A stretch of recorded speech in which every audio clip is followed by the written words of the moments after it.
স্বাগতম সবাইকে হঠাৎ ভূতের দেখা চ্যানেলের আজকের নতুন ভৌতিক গল্পে। আজকের গল্পটি ঘটেছে এক গভীর রাতের অন্ধকারে, যেখানে ছায়া আর অজানা আতঙ্ক আপনাকে না দেখেই শিকারে বসে থাকে। গল্পের নায়ক রাত ৩টায় একা বের হয়ে রহস্যময় জায়গার খোঁজ নিতে যায়। চারপাশে শিয়াল, জোনাকি আর অচেনা গন্ধ তাকে চুপচাপ ভয় দেখায়, কিন্তু কৌতূহল এবং সাহসের জোরে সে এগিয়ে চলে। আজকের গল্পের মধ্যে আপনাদের শোনানো হবে কিভাবে কালো জাদু, অদ্ভুত নৃত্য এবং জিনরূপী এক অভিশপ্ত চরিত্রের সঙ্গে নায়কের লড়াই ঘটে। তাহলে চলুন শুরু করি আজকের গল্প। কালো জাদুর অন্ধকার রাত। ঠাকুরমার ঝুলি খুলবে আর মজার গল্প বলবে। নিজেকে ইদানিং ঠাকুরমা মনে হয়, যে তার ঝুলে খুলে গল্প বলে। তবে সত্যি বলতে সব গল্প কিন্তু ঝুলি খুলে বলি না। কিছু গল্প বলি যা বাস্তবেও ঘটে, যে ঘটনাগুলো চাইলেও ভোলা যায় না। বাস্তব ঘটনা অবলম্বনে লেখা আজকের এই সিরিজটির ঘটনা শুধু একজনের সাথে ঘটেনি, ঘটেছিল দুই বন্ধুর সাথে। তাই আমরা দুই বন্ধু মিলেই আমাদের এই লেখা সম্পন্ন করতে চাইলেও ব্যক্তিগত কারণে আমি নিজেই লিখব। আমার সাথে ঘটা ঘটনাগুলো আমি লিখব এবং ইফতির সাথে ঘটা ঘটনাগুলো ইফতির পক্ষ থেকে আমি লিখব। এভাবেই চলবে আমাদের সিরিজ। আমি শেখ সিয়াম তানভীর। প্যারানর্মাল ব্যাপারগুলোতে আমার বেশ আগ্রহ। শ্মশানঘাট থেকে শুরু করে ভারতের মায়ংগ্রাম কিংবা কামরূপ কামাখ্যা, কাশীঘাট কিংবা বাংলাদেশের কোনো পুরনো ভয়ানক বাড়ি, সবখানেই আমার এক প্রবল আগ্রহ কাজ করে এবং ছুটে যাই নিজেকে তাই রহস্যের এক উন্মুক্ত প্রান্তরে নিয়ে যাই জীবনের প্রতিটা ক্ষণে। তাই আপনাদের সাথেও নিজে সেই অভিজ্ঞতাগুলো শেয়ার করি। এবার আসি ইফতির বর্ণনায়। ইফতির সাথে পরিচয় আমার ঢাকা কমার্স কলেজের কলেজ লাইফ থেকে। আমি খুব দুষ্টামি করতাম সেই সময়। ক্লাসের সব স্যারের চোখে লিস্টেড আসামি ছিলাম। অন্যদিকে আমার সামনের বেঞ্চে একটা ভদ্র ছেলে চুপ করে বসে থাকত। সেই থেকে আমাদের পরিচয়। প্রথমে বন্ধুত্ব, এরপর ধীরে ধীরে আমরা বেস্ট ফ্রেন্ড হয়ে যাই। ধীরে ধীরে কলেজ পার হয়ে ভার্সিটিতে উঠি। অনেক বন্ধুই হারিয়ে যায় জীবন থেকে, কিন্তু ইফতির সাথে বন্ধুত্ব টিকে থাকে আজীবন। ইফতির সাথে অনেক প্যারানর্মাল ঘটনা ঘটেছে, যা আপনারা অনেকেই ওর লেখা পড়ে জেনেছেন। তাই ওর সাথে আমার প্যারানর্মাল অ্যাডভেঞ্চার ভালোই জমে। ইফতির পরিবারের সদস্য হয়ে যায় আমি এক কথায়। আঙ্কেল আন্টি আমাকে নিজেদের ছেলের মতোই আদর করে। ইফতিদের গ্রামের বাড়ি ভোলার চর ফ্যাশনে। আমার কোনো গ্রামের বাড়ি নাই, তাই একবার কোরবানির ঈদে ওদের সাথে ঈদ করতে চলে যাই ওদের গ্রামে। সময়টা ছিল 2019 সাল। মূলত সেখান থেকেই শুরু আমাদের আজকের ঘটনা। আমরা লঞ্চঘাটে নামলাম কোরবানির ঈদের ঠিক কিছুদিন আগে। এরপর বাড়ি ফিরে রেস্ট করলাম। গ্রামের সবার সাথে আমার পরিচয় ছিল না, একে একে সবার সাথে পরিচয় হলো। সবাই খুব আন্তরিক ছিল, খুব ভালো লাগলো সেখানে। এভাবেই পার হয়ে গেল দুদিন। আমি তখন সবার সাথে মিশে গিয়েছি, সবার সাথে মজা করতাম। এমন একটা সময় ঈদের দিন ইফতির এক চাচার সাথে আমার পরিচয় হলো। প্রায় কয়েক বছর পর সে গ্রামে এসেছে। নিখোঁজ ছিল এতগুলো বছর। তাকে দেখে সবাই হৈহুল্লোড় বাঁধিয়ে দিল। দাদি তো কেঁদেই দিল। তবে সত্যি বলতে আমার কাছে কেমন যেন একটা ভয় ভয় কাজ করছিল তাকে দেখে। কেমন যেন শরীরের লোমগুলো দাঁড়িয়ে যাচ্ছিল তার সামনে যাওয়া মাত্র। আমি দুপুরের খাবারের পর ইফতিকে বললাম, দোস্ত, তোর কাছে কি কামাল কাকাকে কিছুটা ভয়ানক লাগছে না? উনি কি আগে থেকে এমন ছিল? ইফতি উত্তরে বলল যে ইফতিও আমার সাথে একমত এবং কালাম কাকা নাকি আগে এমন ছিল না, অনেক সহজ সরল ছিল। এখন পুরায় অন্যরকম হয়ে গেছে। তবে উনি আগে থেকে একটু পাগল টাইপের ছিল। এখন তো অনেক সুন্দর গুছিয়ে কথা বলছে, বেশ স্মার্টলি কথা বলছে।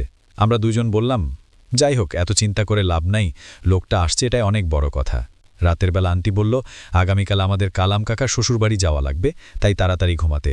শ্বশুরবাড়ি নাকি অনেক দূরে, ট্রলার দিয়ে যেতে হয়, আর আশপাশে খুব কম ঘরবাড়ি রয়েছে, জঙ্গল টাইপের এলাকা। আমার মধ্যে একটা এক্সাইটমেন্ট কাজ করলো, কারণ আমি তো অপেক্ষাতেই থাকি এসবের। তবে আমরা জানতাম না সামনে আমাদের জন্য রিয়েল লাইফ হরর ঘটনা অপেক্ষা করছে। আমার দাদির বাসায় একটা সমস্যা হচ্ছে, টয়লেটে যেতে হলে একটু হেঁটে দূরে যেতে হয়। আপনারা যারা গ্রামে খুব একটা যান না, তারা প্রত্যেকেরই হয়তো টয়লেট নিয়ে অভিযোগ আছে কিছুটা হলেও। যাই হোক, আমাদের গ্রামের টয়লেটটির চারপাশ গাছপালায় ভরা। কোনো কিছু না থাকলেও গাছপালা যখন বাতাসে নড়ে, স্বাভাবিকভাবেই এক ধরনের ভয় কাজ করে। সিয়াম বলেছিল আপনাদের পরের দিন সকালে আমাদের কাকার শ্বশুরবাড়ি যেতে হবে, কিন্তু সেই রাতেই আমাদের সাথে আরেকটি ভৌতিক ঘটনা ঘটে, সেটা বলে নেই। তখন রাত 2:30 বা 35 এমন সময় হবে। তখন আমার প্রকৃতির ডাক অনুভব করি, তাই রাতের বেলা বাধ্য হয়ে টয়লেটে যেতে বের হই। আর তখনও আমার দাদার বাসায় কারেন্ট নেওয়া হয়নি, তো হারিকেন ও কপি ব্যবহার করা হয়। আমি ভাবলাম একা যাব, এত রাতে এভাবে অনেক অন্ধকার, তা হয়তো ঠিক হবে না। সিয়াম ঘুমে বিভোর ছিল, তাই ওর ঘুমটা নষ্ট করার ইচ্ছা জাগলো না মনে। আমার এক কাজিন ছিল জিহাদ নামের, ওকে নিয়ে গেলাম, যদিও ছোট, তবে গ্রামের ছেলে তো সাহস অনেক, তেমন ভয় পায় না। তারপর টয়লেটে যাওয়ার পর পথে কিছুটা দূর থেকে কেমন যেন একটা বিকট বিশ্রী গন্ধ আসে, যা আমি আগে কখনো পাইনি। আমার দাদার বাড়ি আসার পর আমি জিজ্ঞাসা করি, কিরে জিহাদ, কোনো গন্ধ পাস কি না? জিহাদও সহমত পোষণ করল। আমাদের সাথে হারিকেন ছিল, যার কারণে তেমন একটা ভয় কাজ করে না। তারপর কাজ শেষে পিছন দিক দিয়ে বাসায় যাব, তখন পিছনে ফিরতেই দেখি কালাম কাকা। উনি সাথে সাথে হারিকেন নিভিয়ে দেয়। এতে করে আমি কিছুটা রেগে যাই আর বলি, তুমি হারিকেন নিভাইছো কেন?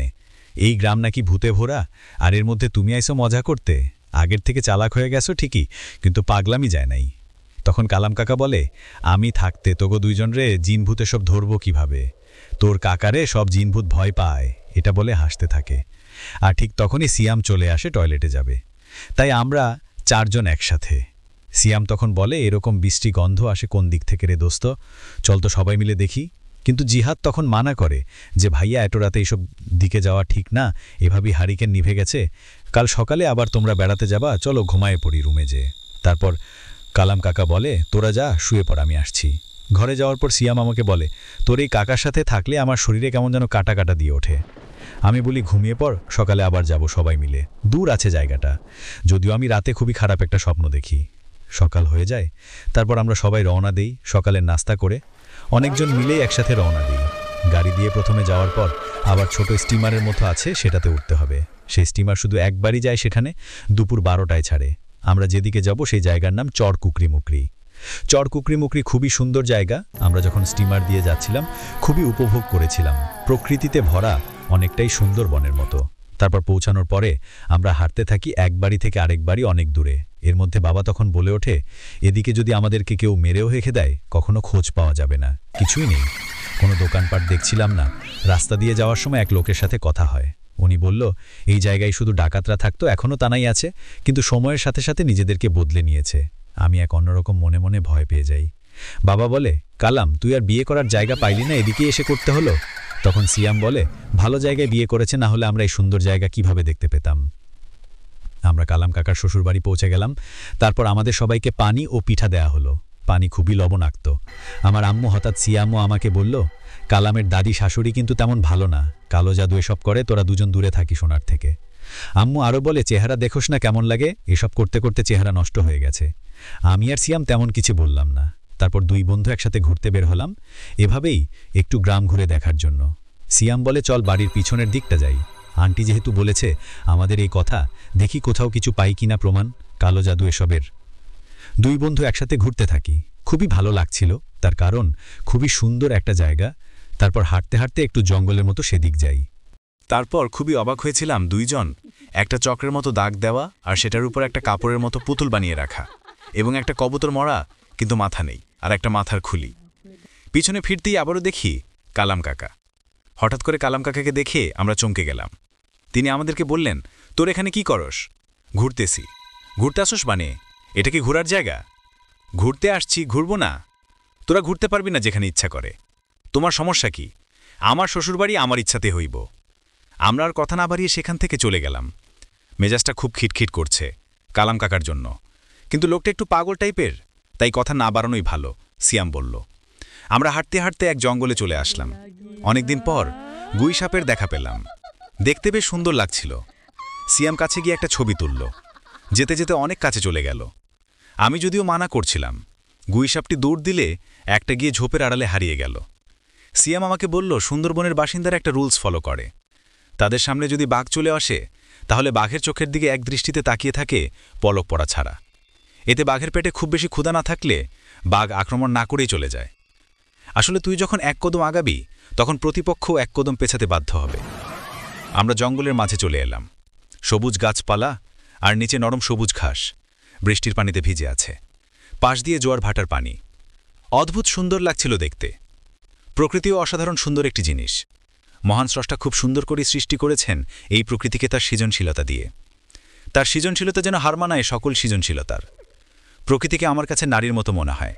কোথাও তুষার শুভ্রতায় ঘেরা, কোথাও উষ্ণ মরুভূমি, আবার কোথাও সীমাহীন মহাসাগর, তো কোথাও সুউচ্চ পর্বতমালা।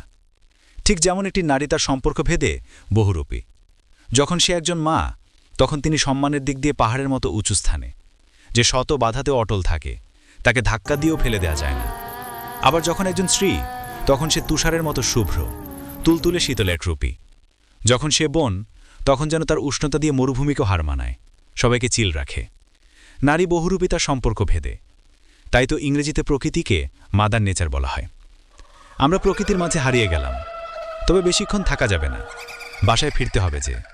বিকেল হয়ে গিয়েছে, যে কোনো সময় অন্ধকার আসবে, তখন ফিরে যাওয়া মুশকিল হবে, তাই ফিরে গেলাম বাসায়। সন্ধ্যা ঘনিয়ে এলো, রাতের খাবার বেশ সুস্বাদু খেল, মাছগুলো বেশ মজাই হলো। আমরা পেট ভরে খেয়ে শুয়ে পড়লাম। সবাই আগে আগে ঘুমিয়ে পড়ল, কারণ এখানে রাত জেগে লাভ নেই। একে তো বিদ্যুৎ সংযোগ নেই, তার মধ্যে রাত 7টা, ঘুটঘুটে অন্ধকার। মোবাইলও নেটওয়ার্ক নেই, তাই রাত জেগে কোনো লাভ হবে না। সিয়াম আমাকে জিজ্ঞেস করলো রাতের বেলা ওর সাথে যাব কি না। আমি বললাম না, এই রাতের অন্ধকারে যাব না কোথাও। একে তো কালো জাদুর সরঞ্জাম পেয়েছি, তার মধ্যে বাইরে ঘুটঘুটে অন্ধকার, সাপ বিচ্ছুর ভয়ে অপেক্ষা করা যাবে না। সেই সাথে ডাকাত থাকারও সম্ভাবনা ক্ষীণ নয়, তাই আমার কাছে যাওয়াটা ঠিক মনে হলো না। সিয়াম আমাকে বলল, একটা জিনিস বুঝলি ইফতি, এই জঙ্গলের মধ্যে কালো জাদুর উপস্থিতি। আবার আন্টি বলল কালাম কাকার দাদি শাশুড়ি কালো জাদু করে, তার মানে এখানে কিছু একটা রহস্য আছে। আর সবচাইতে বড় ব্যাপার, সেদিন রাতে যেই গন্ধ পাচ্ছিলাম সেই গন্ধ আমি আজকে ওই জায়গাতেও পেয়েছি। আমি আজকে রাতে আবার যাব ওই জায়গাতে দেখতে। আমি সিয়ামকে মানা করিনি, আর কারণ সিয়ামকে মানা করে লাভ হয় না, ও যাবেই। চারদিক থেকে পেঁচা, শিয়াল আর জোনাকির শব্দ আসছিল। একটা গভীর ঘুম দিলাম। রাতে টয়লেটে যাওয়ার জন্য উঠলাম, উঠে দেখি সিয়াম নাই। টয়লেট যাওয়ার পথে দেখলাম কালাম কাকাও নাই। মেজাজটা বিগড়ে গেল। কালাম কাকা যাবেল জানলে তো আমিও যেতাম, একবার ডাক দিলেই হতো। তবে মনে মনে ভয়ও লাগছিল। নিজের অজান্তেই বললাম, সাহস থাকা ভালো, কিন্তু দুঃসাহস নয়। কে জানে কি হচ্ছে সিয়ামের সাথে। এই রাতের অন্ধকারে ভয়ও লাগছে, কারণ কালাম কাকা তো পাগল। সে থাকা আর না থাকা একই কথা। সিয়াম থেকে জানব পরের ঘটনাটা। রাত তখন 2:40। মোবাইলে নেটওয়ার্ক না থাকাতে ঘুমিয়ে পড়েছিলাম এশার নামাজের পর। নেট চালানোর কোনো উপায় নেই, তার মধ্যে ঘুটঘুটে অন্ধকার। জেগে থেকে লাভ নেই, কিন্তু বের হব সেটা আগে থেকেই প্ল্যান করা ছিল। তাই রাত 3টায় বের হলাম। বের হওয়ার সময় কাঠের গেট খুলে বের হলাম, বাইরে থেকে টান দিয়ে। হাতের মোবাইলেও চার্জ নেই, তাই বাসায় রেখেই গেলাম। তবে একটা ছোট টর্চ নিয়ে নিলাম সাথে। বের হয়ে দেখি চারিপাশ ঘুটঘুটে অন্ধকার। টর্চের আলোতে কিছুটা দেখা যাচ্ছিল, বড় বড় গাছপালা, চর এলাকা। যেহেতু রাতের সময় তাই জোয়ার চলছিল, পানি বেড়ে গিয়েছিল, তাই অনেক জায়গায় পানির জন্য যাওয়া সম্ভব হচ্ছিল না। এছাড়াও আমি সব জায়গায় চিনি না, তবে আমার মূল উদ্দেশ্য হচ্ছে দুপুরে সেই জায়গাটাতে যাওয়া যেখানে কালো জাদুর সরঞ্জাম পেয়েছিলাম। তাই হাঁটা শুরু করলাম ওই জায়গাতে যাওয়ার জন্যে। রাতের অন্ধকারে শিয়াল ডাকছে, আমি হেঁটে হেঁটে গেলাম সেখানে। গুই সাপের আস্তানায় পাও দেওয়ার সম্ভাবনাও ক্ষীণ নয়, তাই সাবধানেই চলতে হলো। তবে মনের মধ্যে একটা এক্সাইটমেন্ট কাজ করছিল যে কি হবে সেখানে গেলে। মৃত্যুকে ভয় পাই না কখনোই, তাই মৃত্যু পাশ দিয়ে এসেও চলে যায়। যারা বাঁচতে চায় তারাই মরে যায়, যারা বাঁচতে না জীবন যুদ্ধে তারাই টিকে থাকে। যাই হোক, হাঁটতে হাঁটতে চলে এলাম সেই জায়গাতে যেখানে পেয়েছিলাম কালো জাদুর জিনিসপত্র। আজ এখানে কিছুই নেই, পুরো জায়গাটাই খালি। তবে একটা বাজে গন্ধ রয়ে গেছে, যেই গন্ধটা আমি সেদিন ইফতির দাদির বাড়িতে পাইছিলাম। আমি এই গন্ধের সাথে পূর্ব পরিচিত। গন্ধটা মানুষ মরা গন্ধ, এতটাই বাজে এই গন্ধ যে দম বন্ধ হয়ে আসে। আমি এবারও নাক চেপে ধরলাম। গন্ধের উৎস খুঁজে বের করার চেষ্টা করলাম, পেলাম না কোথাও। এর মাঝে কোনো মানুষ নেই, শুধু জঙ্গল, গাছপালা, কিছু বন্যপ্রাণী রয়েছে। লেখক কথন, আপনার যারা অনেক বেশি আগ্রহী জায়গাটা দেখার ব্যাপারে, তারা গুগল ম্যাপে সার্চ করে দেখতে পারবেন। কিছু ছবিও দেওয়া আছে সেখানের। জায়গাটার নাম চর কুকরিমুকরি, চর ফ্যাশনের সামনেই। আমি ব্যাক করা শুরু করলাম। আমি কালাম কাকার শ্বশুরবাড়ি ঢুকবো, এর মধ্যে একটা চমক পেলাম। একটা পুরনো বাড়ি, যেটা সকাল থেকে নজরে পড়েনি। অনেক বেশি পুরাতন। আমার মনে হলো এই জঙ্গলের মাঝে এত পুরাতন বাড়ি আছে, তাও আবার জনশূন্য। আমি সেই বাড়িটা দেখতে গেলাম। ইন্টারেস্টিং ছিল তাই। আগামীকাল স্টিকে নিয়ে আসা যাবে আবার। আজকে একাই এর ভেতরটা দেখে নেই। আমি হাতের টর্চটা জ্বালিয়ে এগিয়ে গেলাম। আমি একটা জিনিস প্রথমে নোটিস করলাম, সব কিছু ধুলোমাখো থাকলেও দরজাটা পরিষ্কার আর হাতের ছাপ আছে, যা দেখে নিশ্চিত হয়ে গেলাম কেউ না কেউ এই বাড়িতে যাতায়াত করে। বাড়িটা জনশূন্য হবার সম্ভাবনা নেই, তাই এত রাতে কেউ ভেতরে থাকলে ডিস্টার্ব হবে। তারপরও নিজের কৌতূহল সামনে রাখতে ব্যর্থ হলাম। টর্চ জ্বালিয়ে সামনের দিকে এগিয়ে গেলাম।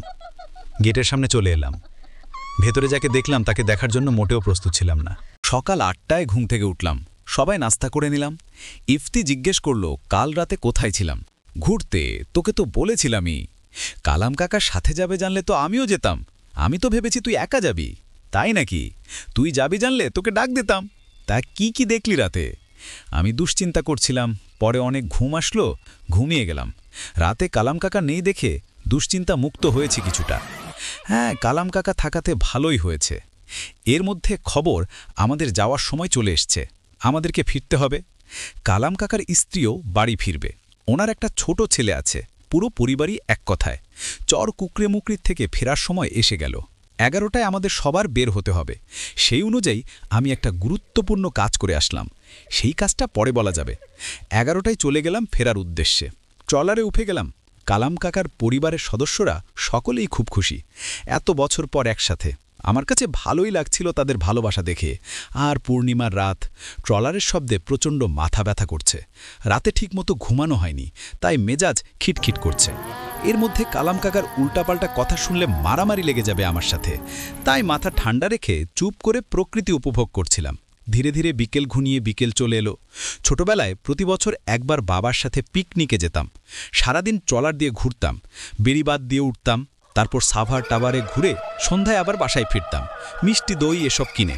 অতীত আসলে একটা সুন্দর জিনিস, যখনই মনে পড়ে তখনই আনন্দ বা বেদনা দিয়ে যায় হৃদয়ে। হঠাৎ সেই স্মৃতিগুলো মনে পড়ে যাচ্ছিল। গোধূলির আকাশটা এক অমায়িক রূপ নেয়। ছাদের উপরে বসে গোধূলির সময় চা খাওয়ার মজাই আলাদা। আজও ভিন্ন এক মজা পাচ্ছি। সন্ধ্যা হয়ে এলো, এরপর রাত। আমরাও পৌঁছে গেলাম আমাদের কাঙ্ক্ষিত লক্ষ্যে। রাতের বেলা বাসায় পৌঁছালাম। আমি আজ রাতের জন্য বেশ কিছু প্ল্যান এঁটে রেখেছিলাম আগের থেকেই। সেই প্ল্যান কাজে লাগানোর সময় আসছে। প্রচণ্ড উত্তেজনা নিয়ে অপেক্ষা করছি আমি অনাগত ভবিষ্যতের। আশা করি প্ল্যান অনুযায়ী সবকিছুই হবে। রাত 3টা বাজে আমি বাসা থেকে বের হলাম। ইফতি গভীর ঘুমে আচ্ছন্ন। কালাম কাকা ঘরে নেই, তার স্ত্রীও নেই ঘরে। আমি টয়লেটের পেছনের ঝোপঝাড়ের দিকে গেলাম গন্ধ অনুসরণ করতে করতে। দেখলাম সেখানে এক অদ্ভুত মন্ত্র পড়া হচ্ছে। কুরআনের আয়াতকে উল্টো করে পড়া হচ্ছে। বিড়বিড় সে শব্দের দিকে এগিয়ে গেলাম। আমি জানি এরকম একটা কিছু ঘটবে, তবে রহস্যের গভীরে যাওয়ার জন্যে আমার এখানে আসা। সেই বিকট গন্ধ আজকেও আসছে। আমি দেখতে পেলাম কালাম কাকার স্ত্রী সেখানে মন্ত্র পড়ছে, চুলগুলো ছেড়ে রেখেছে, আর সেই সঙ্গে এক অদ্ভুত রকমের নৃত্য করছে। মুখে বলছে, দূর হোক সকল অমঙ্গল, শয়তানের হাতে আমার জীবন, ও শয়তান আমার একান্ত সাহারা। আরও কিছু কথা যা আমি লিখতে চাচ্ছি না ব্ল্যাক ম্যাজিকের মন্ত্র হওয়ার কারণে। আমি দূর থেকে দাঁড়িয়ে নৃত্য দেখছিলাম। সে ধীরে ধীরে নিজের কাপড় খোলা শুরু করে দিল। জায়গাটা এমন এক জায়গা যেখানে বসতি নেই বললেই চলে। এখানে কেউ আসার সম্ভাবনা খুবই কম। তার নগ্নতা দেখে আমি কিছুটা বিচলিত হলাম, আবার আগ্রহ লাগছিল আসলে কি হচ্ছে সেটা জানার জন্য। এই ধরনের কালো জাদুর নৃত্য খুব কম দেখেছি, তাই কৌতূহল দমন করতে পারছিলাম না। সে যেখানে দাঁড়িয়েছিল তার নিচে শয়তানের স্বস্তিকা চিহ্ন আঁকা ছিল। আমি দেখলাম তার সামনে এক অদ্ভুত অবয়ব চলে এসছে। একটা মাথার খুলিও রাখা ছিল সেখানে। সেই খুলি হাতে নিয়ে নগ্ন অবস্থায় এক অবয়বের সামনে নৃত্য করে যাচ্ছে। এগুলো দেখে আমি পুরোপুরি বুঝে গেলাম শয়তানের পূজা হচ্ছে। আমি পেছনে ফিরতেই দেখি কালাম কাকা হেসে আমার দিকে তাকিয়ে আছে। আমি একটা দৌড় দিলাম সজোরে, কারণ আজকে এখানে সাহস দেখানোর কোনো মানে নেই। আমি এক দৌড়ে চলে গেলাম বাসায়। বাসার গেটের সামনে যেতে যেতে মাটিতে পড়ে গেলাম। অনেক কষ্টে উঠে দাঁড়ালাম। সেই সময় যান বাঁচানো ফরজে নীতিতে চলে এসেছি, কারণ বাঁচতে হবে আমাকে। আমি চুপ করে ঘরে ঢুকে শুয়ে পড়লাম, তারপর ঘুমিয়ে গেলাম। সকালে ঘুম থেকে ওঠার পর আমি আর কথা বলতে পারছিলাম না। মুখ দিয়ে আর শব্দ বের হয় না, বোবার মতো করছি। আর অনেক জ্বর জ্বর লাগছিল। আমি বুঝলাম কালো জাদুর প্রভাব, কিন্তু কাউকে বুঝতে দিলাম না। ইফতিকে লিখে বুঝালাম কিছুটা। ইফতি আমাকে সাহায্য করল। আমি ইফতিকে লিখে লিখে মোটামুটি সবকিছুই ক্লিয়ার করে বললাম। ওকে বুঝিয়ে দিলাম সকল রহস্য। আমি কিছু রুকিয়া করলাম, আশা করি জাদুর আসর কমে আসবে। দুপুরে পুকুরঘাটে গোসল করার পর মোটামুটি ফ্রেশ লাগলো, গলার স্বরও ফিরে পেলাম। আমরা দুই বন্ধু দুপুরে এক ইমাম সাহেবের সাথে কথা বললাম। আমি প্রতিদিন নামাজ পড়তে যেতাম, তখন থেকে তার সাথে আমার পরিচয় ছিল। যেহেতু গ্রামের বাইরের লোক, তাই আমার পরিচয় চেয়েছিল। আমি তাকে আমার পরিচয় দিয়েছিলাম। আমাকে ইমাম সাহেব অনেক আদর করত মেহমান হিসেবে। আমি তাকে খুলে বললাম, তিনি আমাদের সাহায্য করল। তিনি বলল তার পরিচিত আরও একজন বড় হুজুর আছে, দুজন মিলে একসাথে কাজ করবে, কারণ ব্যাপারটা বেশ জটিল। আমরাও সহমত পোষণ করলাম। দুপুরে আমি ঘরে ঢুকলাম। কালাম কাকা পুকুরে গোসল করছিল। ঘাটে উঠতেই পেছন থেকে জমজমের পানি ছিটিয়ে দিতে বলেছিল আমাকে কালাম কাকার উপর। সেই পানিতে আবার দোয়া পড়া ছিল। আমি যেই কালাম কাকার উপর জমজমের পানি ছিটিয়ে দেই, কালাম কাকার সাথে সাথে একটা কাক হয়ে যায়। হুজুরেরা প্রস্তুত ছিল এসবের জন্যে। তারা সাথে সাথে একটা বোতনে ভরে ফেলল কাকটাকে। চোখের সামনে এইসব ধাঁধা দেখছিলাম। কেমন যেন অবাক লাগছিল, মজাও পাচ্ছিলাম বেশ। ইমাম সাহেব সেই বোতল নিয়ে চলে গেল সাগরের পানিতে ফেলে দিতে, যাতে আর ফিরে আসতে না পারে। আমরা দুশ্চিন্তা মুক্ত হলাম, কাউকে কিছুই বলিনি। আমরা জানি কত বড় বিপদ মুক্ত হয়েছি আমরা। ইমাম সাহেবকে অনেক শুকরিয়া দিলাম। ইমাম সাহেব আমাদের সাবধানে থাকতে বলল। বিকেলে বাসায় পৌঁছালাম। কালাম কাকার স্ত্রী একেবারে নর্মাল ছিল আমাদের সাথে। তাকে দেখলে কেউ বিশ্বাস করবে না যে এই মহিলা জাদু করতে পারে। আমরা অপেক্ষায় রইলাম রাতে তাকে হাতে নাতে ধরার জন্যে। আমরা জানতাম আজ রাতেও সে কালো জাদু করবে।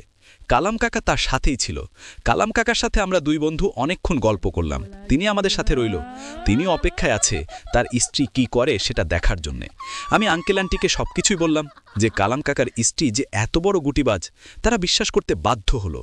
রাত ৩টা বাজে সবাইকে নিয়ে পৌঁছালাম সেই জায়গায় যেখানে কালো জাদু হয়, এবং আমাদের প্ল্যান অনুযায়ী সেখানে কালাম কাকার স্ত্রী আগের থেকেই ছিল। কালাম কাকাও পাশে দাঁড়িয়েছিল, তবে এই কালাম কাকা সেই কালাম কাকা নয়। নাম সোহেল রানা। বেশ কিছুদিন হয়েছে চাকুরি থেকে অবসর নিয়েছে। অবসর নিলেও এখনও তার বুদ্ধি ও চিন্তাশক্তি প্রবল। আমার চেম্বারে একদিন তিনি আসে এবং সেখান থেকেই পরিচয়। মোটামুটি তার সাথে আমার বন্ধুত্বপূর্ণ সম্পর্ক। কাল সকালেই আসবেন তিনি। বাচ্চাটাকে করিম চাচা দেখাশোনা করছে। করিম চাচা বৃদ্ধ হলেও বাচ্চাদের অনেক ভালোবাসেন। ছোট্ট বাচ্চাটাকে এমন আদর করছেন যেন তার আপন কেউ। ইতোমধ্যে করিম চাচা বাচ্চাটার একটা নামও ঠিক করে ফেলেছেন। নাম দিলেন শাম্মী। আমি ওর দ্বিমত করিনি। করিম চাচা আমার মতো নিঃসঙ্গ মানুষ। নদী ভাঙনের ফলে তার বাড়ি ঘর সব নদীতে তলিয়ে যায়। তিতলি নামের একটা মেয়ে ছিল তার। বিয়ের 2 বছরের মাথায় জামাই তাকে ডিভোর্স দেয়। তখন সে গর্ভবতী ছিল। দুর্ভাগ্যক্রমে বাচ্চা প্রসবকালে মারা যায় তিতলি। এরপর থেকে তার একাকী জীবনের সঙ্গী হয় তার নাতনির শাম্মী। কিন্তু এই নাতনিও তাকে চোখের জলে ভাসিয়ে মাত্র 5 বছর বয়সে পানিতে ডুবে মারা যায়। তারপর নদী ভাঙনের ফলে তিনি গ্রাম থেকে শহরে চলে আসেন। যদিও তিনি আমার বাড়িতে চাকুরি করেন, কিন্তু আমি ওনাকে নিজের আপনজন বলেই মনে করি। আমার সবচেয়ে বিশ্বস্ত লোক করিম চাচা। বাচ্চা মেয়েটাকে পেয়ে যেন তিনি তার নাতনিকে ফিরে পেয়েছেন। তাই তার নাতনির নামের সাথে মিল রেখে বাচ্চাটার নাম দিয়েছে শাম্মী। হঠাৎ করে গাড়ির সামনে দিয়ে কিছু একটা দৌড়ে চলে গেল। আমি গাড়ি চালাতে চালাতে অন্যমনস্ক হয়ে গেছিলাম। অল্পের জন্য দুর্ঘটনার হাত থেকে বেঁচে গেলাম। কিন্তু গাড়ি থেকে নেমে দেখি আমি মিস্টার জয়ের বাড়ির সামনে দাঁড়িয়ে আছি। আমি বোধহয় বেখেয়ালে পথভ্রষ্ট হয়ে এখানে চলে এসেছি। যাই হোক, ভালোই হলো। এই সুযোগে বাড়িটাতে ঘুরে আসা যাক। রাত 9:30 কি 10টা বাজে। গতকালের ন্যায় আমি বাড়িতে ঢুকলাম। বাড়িটা নিশ্চুপ ও বেশ অন্ধকার। মোবাইলের লাইট অন করলাম। অনেকক্ষণ খোঁজাখুঁজি করলাম, দেখি কিছু পাই কিনা। গতকালের সেই রুমটাতে এখন আলো জ্বলছে না। সেখানে গেলাম। খাটের নিচে কিছু ময়লা কাগজ দেখতে পেলাম। কাগজগুলো নিয়ে দেখি কারো ডাক্তারি রিপোর্ট। নাম মিসেস আশালতা, সম্ভবত মিস্টার জয়ের স্ত্রী। রিপোর্টগুলো দেখে আমি চমকে উঠলাম। এটা মিসেস আশালতার প্রেগন্যান্সি রিপোর্ট, যেখানে স্পষ্ট লেখা আছে মিসেস আশালতা কখনো মা হতে পারবে না। আমি স্তব্ধ হয়ে গেলাম। মিসেস আশালতা যদি মা হতে না পারে, তাহলে তিনি গর্ভবতী হলেন কিভাবে? তাহলে কি মিস্টার জয় আমাকে মিথ্যে বলছে? রিপোর্ট ইস্যুর তারিখ প্রায় 1 বছর আগের। হঠাৎ করে ওই রুমের মধ্যে আলো জ্বলে উঠল। আমার সামনে একটা মেয়ে দাঁড়িয়ে আছে, ঠিক মিসেস আশালতার মতোই। চুলোগুলো দিয়ে মুখটা ঢাকা। ভয়ে আমার শরীর থেকে ফোঁটা ফোঁটা ঘাম বের হচ্ছে। কি করব বুঝতে পারছি না। শ্বাস প্রশ্বাস ঘন হয়ে আসছে। সে আমাকে প্রশ্ন করল, কেন এসেছিস এখানে? বলেই একটা পৈশাচি খাসি দিল। হুট করে আবার লাইট অফ হয়ে গেল। মোবাইলের লাইট জ্বালিয়ে দেখি আমার সামনে কেউ নেই। হুট করে ওই রুমের মধ্যে আলো জ্বলে উঠল। আমার সামনে একটা মেয়ে দাঁড়িয়ে আছে, ঠিক মিসেস আশালতার মতোই। চুলোগুলো দিয়ে মুখটা ঢাকা। ভয়ে আমার শরীর থেকে ফোঁটা ফোঁটা ঘাম বের হচ্ছে। কি করব বুঝতে পারছি না। শ্বাস প্রশ্বাস ঘন হয়ে আসছে। সে আমাকে প্রশ্ন করল, কেন এসেছিস এখানে? বলেই একটা পৈশাচে খাসি দিল। হুট করে আবার লাইট অফ হয়ে গেল। মোবাইলের লাইট জ্বালিয়ে দেখি আমার সামনে কেউ নেই। আমি কিছুক্ষণের জন্য হতভম্ব হয়ে দাঁড়িয়ে রইলাম। এটা কি হলো আমার সাথে? স্বপ্ন না বাস্তব, এটাই ভাবছি আমি। চারিদিকে খুঁজতে লাগলাম, কিন্তু কাউকে পেলাম না। ভয় পেয়ে আমার অবস্থা নাজেহাল। এত রাতে এখানে থাকা আমার পক্ষে মোটেই ঠিক হবে না। কালকে এসে দেখে হবে। রুম থেকে বেরিয়ে যাব এমন সময় একটা মিহি কান্নার শব্দ কানে ভেসে আসলো। তাহলে কি গতকালের রাতের ঘটনা পুনরাবৃত্তি হতে যাচ্ছে? মনের ভিতর সাহস নিয়ে পিছনে ফিরে তাকালাম। খেয়াল করলাম গতকালের সেই ড্রামটা থেকে কান্নার শব্দটা শোনা যাচ্ছে, এবং কান্নার শব্দটা আমার বেশ পরিচিত মনে হলো, অনেকটা করিম চাচার কণ্ঠের মতো। আমি বুঝতে পারছি আমার সাথে এখন কি হতে যাচ্ছে। কান্নাটা এতটাই করুণ সুরে করছে যেন আমাকে ড্রামটি খুলতে আহ্বান জানাচ্ছে। কিন্তু আমি গতকালের মতো দ্বিতীয়বার একই ভুল করলাম না। এটা নিশ্চয়ই কোনো খারাপ জিনিসের কাজ, যে আমাকে বিপদে ফেলতে চেষ্টা করছে। ড্রামের ভিতর তো কোনো মানুষ থাকতে পারে না। ওইটা খুললেই করিম চাচার মাথাটা দেখব, আর সকালের মধ্যেই করিম চাচার মাথাবিহীন লাশ পাওয়া যাবে। কারণ গতকাল ঠিক একই ঘটনা ঘটেছিল। আমি সরাসরি বাড়ির দিকে রওনা হলাম। ওই রুম থেকে বেরোতেই দেখি একটা মেয়ে হাসতে হাসতে বাড়ির ছাদের দিকে দৌড়ে যাচ্ছে। একটু দূরে যেতেই মেয়েটা আমার দিকে তাকিয়ে একটা ভুবন ভুলানো হাসি দিল। মেয়েটা দেখতে বেশ রূপবতী, আমাকে তার সাথে ছাদে যাওয়ার জন্য ইশারায় ডাকল। তার নুপুরের ঝকঝকার আর হাসির শব্দে আমার মনে নেশা ধরিয়ে দিল। আমিও মেয়েটার পিছু নিতে থাকলাম, কিন্তু সিঁড়িতে উঠতেই উষ্টা খেয়ে আমি পড়ে গেলাম। একটু ব্যথা পেলাম পায়ে। কপালটা বোধহয় কিছুটা কেটে গেছে। মোবাইলটা ফ্লোরে পড়ে ভেঙে গেল। শরীরে ব্যথা পেয়ে আমার ঘুর কাটল। মনে পড়ল এখানে তো কেউ থাকে না, তাহলে ওই মেয়েটাকে? এটা কি কোনো খারাপ আত্মা নাকি অশরীরী, যেটা আমাকে ভয় দেখাচ্ছে? ভয় আমার শরীর দুমড়ে মুচড়ে যাচ্ছে। একটা চিৎকার দিয়ে ওই বাড়ি থেকে বেরিয়ে গেলাম। বাইরে এসে একটা স্বস্তির নিঃশ্বাস ফেললাম। ভাগ্যিস যদি পড়ে না যেতাম তাহলে হয়তো এখন আর আমি বেঁচে থাকতাম না। বাড়ি যেতে যেতে আমার সকাল হয়ে গেল।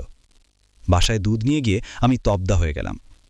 গতকাল যে স্বামীকে দেখে গেলাম, মাত্র একদিনে সে একটা 1 বছরের বাচ্চার মতো হয়ে গেল। স্বামী হামাগুড়ি দিয়ে করিম চাচার সাথে খেলছে।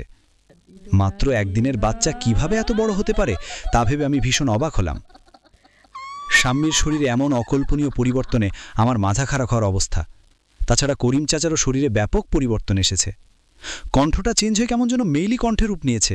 চোখগুলো ঘোলাটে, আর ঘাড়ের নিচে দুটো ছিদ্র দেখে আমি বিস্মিত হয়ে তাকে জিজ্ঞেস করলাম, চাচা আপনার গাড়ি এটা কিসের ছিদ্র?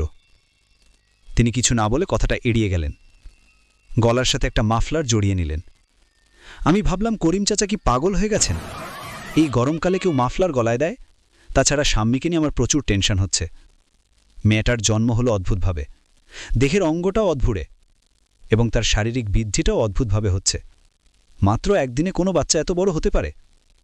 আমার মনে হয় স্বামী কোনো মানুষের বাচ্চা না, এটা নিশ্চয়ই শয়তান কিংবা খারাপ কিছুর বাচ্চা। এই বাচ্চাটা আমার সকল কাজকর্ম রাতের ঘুম হারাম করে দিল। গতকাল রাতে না ঘুমানোর ফলে আমার ঘুমের ঝিমুনি আসছে, তাই আমি ঘুমাতে চলে গেলাম। সকাল 11টার দিকে গোয়েন্দা সোহেল রানা আমার বাসাতে আসলেন। আমি তাকে সাদরে গ্রহণ করলাম। কিছুক্ষণ কুশল বিনিময় করে আমি এ যাবৎকালে ঘটা শুরু থেকে শেষ পর্যন্ত সকল ঘটনা খুলে বললাম। ঘটনা শুনে তিনি বেশ অবাক হলেন এবং আমার দিকে অবাক দৃষ্টিতে তাকিয়ে রইলেন। তবে এসব ঘটনা তার কাছে নতুন কিছু নয়। বললেন, এ তো ঘটনার পরেও যেহেতু তুমি বেঁচে আছো, তাহলে এই গল্পের মেইন ভিকটিম তুমি। তবে আমি তোমাকে ঘটনাগুলোর কিছু ব্যাখ্যা দিতে পারি, আর বাকিগুলো আমার ধারণার বাইরে। শোনো তাহলে। কালাম কাকাকে আমি আগেই পেয়েছিলাম। সেদিন রাতে যখন আমি অন্ধকার একটা বাড়িতে যাই, তখনই কালাম কাকাকে দেখতে পেয়েছিলাম। আমি তাকে আমার পরিচয় দিই। তিনি আমাকে চিনত না, কারণ তার সাথে আমার কোনো পরিচয় হয়নি আগে। আমি তাকে বলি আমি ইফতির বন্ধু, আমি ইফতির কাছ সাথে এখানে এসেছি। তখন সে এক প্রকার কান্না করে দেয় আর বলে তাকে মুক্ত করতে এই বন্দি দশা থেকে।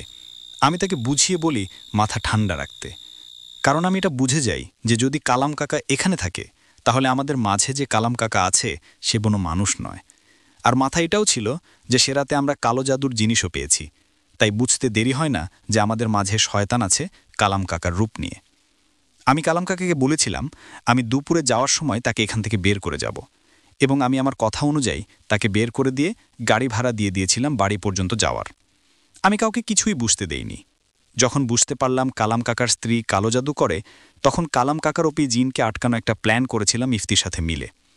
সেই প্ল্যান অনুযায়ী কালাম কাকার রূপধারী জিনকে আটকে ফেলে আমরা। তারপর এবার সবার সামনে তার স্ত্রীর রূপ দেখানো বাকি। ওইদিকে আসল কালাম কাকা স্ত্রীকে বুঝতে দেয়নি যে সে মানুষ। রাতে যখন কালো জাদু করছিল তখন আমরা তাকে ধরে ফেলি সবাই মিলে। গ্রামের মানুষ তাকে মেরে ফেলতে চায় সবকিছু শোনার পর, কিন্তু আমরা অনেক কষ্টে তাকে সেভ করি। তারপর কালাম কাকার সাথে তার তালাক হয়ে যায়। কালাম কাকাকে অনেকদিন আটকে রেখেছিল, ঠিকমতো খাবার দিত না, অনেক নির্যাতন করেছিল। কালাম কাকা ছেলের দিক তাকিয়ে সব মাফ করে দেয়। তার স্ত্রীর শ্বশুর শাশুড়ির সাথে দণ্ডের জন্য চেয়েছিল এই কালো জাদু করে জিনের সাহায্যে ইফতির দাদা দাদির ক্ষতি করতে, তাই জাদু করে জিনকে কালাম কাকার রূপে পাঠিয়েছিল। শেষ পর্যন্ত তার প্ল্যান বিফলে যায় আর আমরা বিজয়ী হই। এরপর ফিরে আসি ঢাকায়। পরিবারের কাউকে কখনো বলিনি এই ভয়ে যদি এরপর দূরের ট্রিপে বাধা হয়। তবে আজ এই লেখার মাধ্যমে তারাও জেনে যাবে। শেষ পর্যন্ত নায়ক এবং তার বন্ধু সফল হয়। কালাম কাকার স্ত্রী যে কালো জাদুর মাধ্যমে জিনকে নিয়ন্ত্রণ করছিল তাকে ধরার মাধ্যমে গ্রামের মানুষ ও নায়ক সবাই বিপদ থেকে মুক্ত হয়। কালাম কাকা এবং তার পরিবার নিরাপদে ফিরে আসে। পুরো ঘটনা প্রকাশ করা হয়নি, শুধুই বিশ্বাসযোগ্যতা বজায় রেখে নায়ক নিশ্চিত করে যে যেসব অন্ধকার শক্তি গ্রামের মানুষদের ক্ষতি করতে চেয়েছিল তাদের হাত থেকে রক্ষা পেয়েছে। শেষ দৃশ্যে নায়ক শান্ত এবং সতর্ক মনের সঙ্গে ঘরে ফিরে আসে। অজানা আতঙ্কের রাত শেষে আবার শান্তি আসে, কিন্তু রহস্য আর ভয় দর্শকের মনে থেকে যায়। বাস্তব ঘটনা অবলম্বনে লেখা একটি ঘটনা, শুধু বাধ্য হয়ে নাম পরিবর্তন করেছি। এছাড়াও কালাম কাকার ছবিগুলো ব্যবহার করা সম্ভব হচ্ছে না। আশা করি ভালো লেগেছে আপনাদের কাছে এই সিরিজটি। কমেন্ট বক্সে নিজেদের মতামত দিতে ভুলবেন না। সুস্থ থাকবেন। আল্লাহ হাফেজ।